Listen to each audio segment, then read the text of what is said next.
आणि सन्माननीय व्यासपीठ गुरुजन वर्ग येथे जमलेले माझ्या बालमित्रांनो, तुम्हा सर्वांना माझा नमस्कार. आज आपण येथे मराठवाडा मुक्ती संग्राम दिन साजरा करण्याकरिता एकत्रित जमलो आहोत. सर्वप्रथम तुम्हा सर्वांना मराठवाडा मुक्ती संग्राम दिनाच्या खूप साऱ्या शुभेच्छा.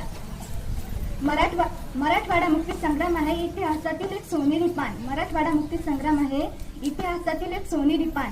ज्यांनी दिले प्राणाचे बलिदान, त्यांच्या प्रती आमच्या मनात नेहमीच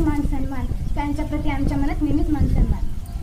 मित्रांनो, 150 वर्षाच्या गुलामीनंतर 15 ऑगस्ट 1947 रोजी भारत देश स्वतंत्र झाला. परंतु मराठवाड्यावर अजून सुद्धा निजामाची सत्ता होती. या अन्यायाविरुद्ध लढा देण्यासाठी स्वामी रामानंद तीर्थ यांच्या नेतृत्वाखाली एक चळवळ उभारण्यात आली.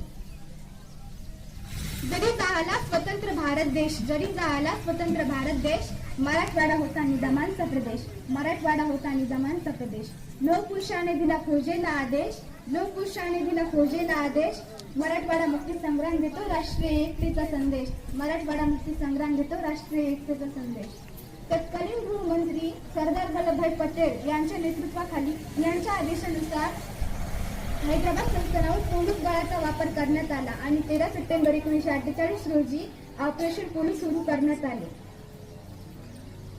त्यावरून हार पत्करत निजामांनी माघार घेतली आणि 17 सप्टेंबर 1948 रोजी भारत देश स्वतंत्र झाला. अनेक शूरवीरांच्या नेत्यांच्या क्रांतीवीरांच्या बलिदानानंतर 17 सप्टेंबर 1948 रोजी भारत देश स्वतंत्र झाला. खेळत छातीवरी वार देह झिजवला मातीसाठी. कित्येकांनी प्राण अर्पिले मराठवाड्याच्या स्वातंत्र्यासाठी. त्या शूरवीरांना माझे कोटी कोटी प्रणाम. ज्यांनी रक्त सांडवले मराठवाड्यासाठी.